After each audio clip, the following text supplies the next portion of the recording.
This beautiful earth we call our own is the most stunning gem of the universe, spellbinding us from outside and inside.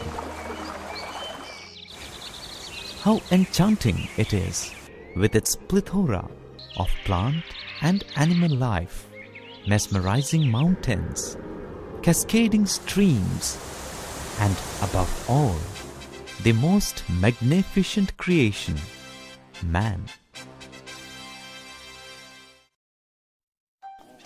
What we see around us is a grand circle of life.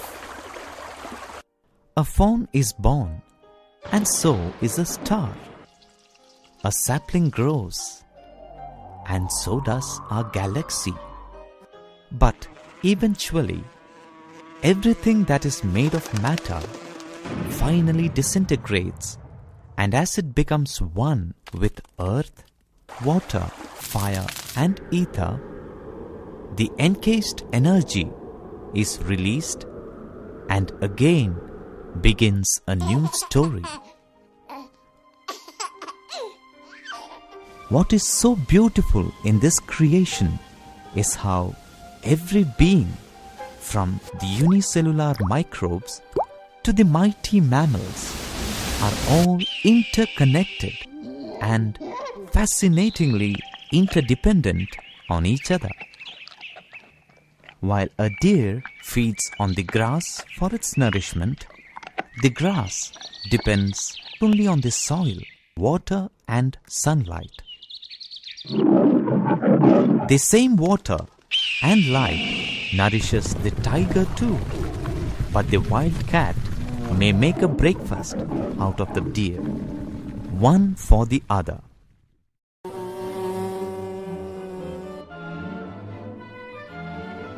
It all seems so perfect, like a well-rehearsed symphony with the master conducting every moment and movement.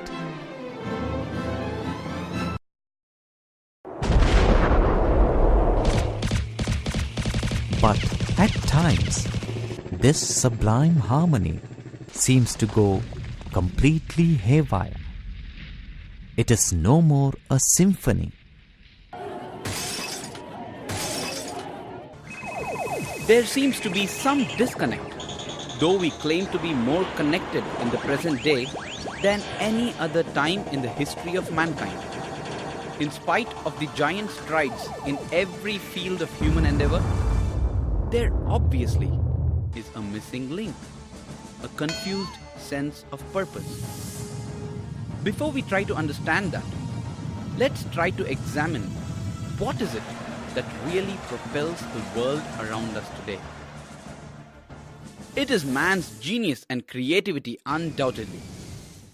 Whether it's the TV we are watching now, the cell phone which has become an indispensable artificial limb of our body, the internet and email without which life for many is unimaginable, whether it's the astonishing strolls in space, the mind-numbing innovations involving nanotechnology, or the creation of the atom bomb and the more recent hydrogen bomb.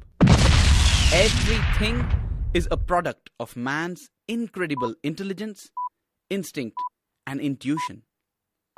These two seem to be inspired from something deep within. What exactly is that something? Take, for instance, the brain of the scientist who conceptualized and created the atom bomb. What we see is just a mind-boggling maze of neural networks. But if we look deeper, a complex array of molecules unfold, and deeper within are the atoms. Atoms are made up of electrons, neutrons, and protons. Delving deeper, we come across vibrating quarks. And as the string theory explains, at the most fundamental level, it's only bands of energy. Energy which is the basis of everything. And modern quantum physics tells us that this energy is not dormant or silent. It is pulsating, alive, and very much aware. An electron is a tiny, tiny bit of matter, like a tiny marble. Let's fire a stream through one slit. It behaves just like the marble, a single band. So, if we shoot these tiny bits through two slits, we should get, like the marbles, two bands. What? An interference pattern! We fired electrons, tiny bits of matter through. But we get a pattern like waves, not like little marbles. How? How could pieces of matter create an interference pattern like a wave? It doesn't make sense. But physicists are clever. They thought, maybe those little balls are bouncing off each other and creating that pattern. So, they decide to shoot electrons through one at a time. There is no way they could interfere with each other. But after an hour of this, the same interference pattern is seen to emerge. The conclusion is inescapable. The single electron leaves as a particle, becomes a wave of potentials, goes through both slits, and interferes with itself to hit the wall like a particle. But mathematically, it's even stranger. It goes through both slits, and it goes through neither. And it goes through just one, and it goes through just the other. All of these possibilities are in superposition with each other. But physicists were completely baffled by this. So they decided to peek and see which slit it actually goes through. They put a measuring device by one slit to see which one it went through and let it fly. But the quantum world is far more mysterious than they could have imagined. When they observed, the electron went back to behaving like a little marble. It produced a pattern of two bands, not an interference pattern of many. The very act of measuring or observing which slit it went through meant it only went through one, not both. The electron decided to act differently, as though it was aware it was being watched. And it was here that physicists stepped forever into the strange, never world of quantum events. What is matter? Marbles or waves? And waves of what?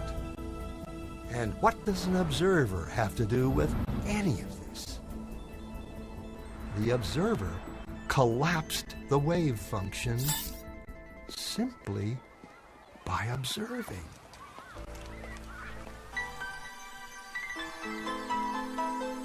So this all-pervasive energy is conscious.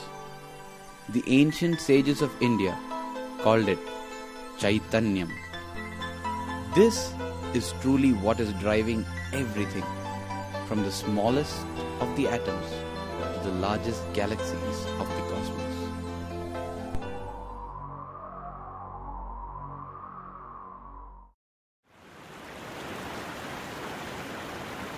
Water, considered as inert matter, has a heart too, as Professor Masaru Emoto of Japan, in his enlightening research, has revealed. He discovered that if you hold a glass of water and say sincerely, "I love you, I am so grateful to you," this is how the water crystal looks.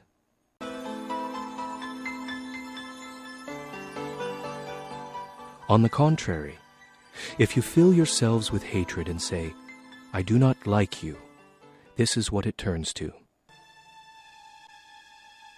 That is how alive and sensitive everything around us is.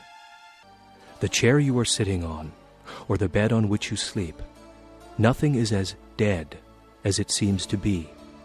Even the machine on which you work every day is full of life, life that is conscious. About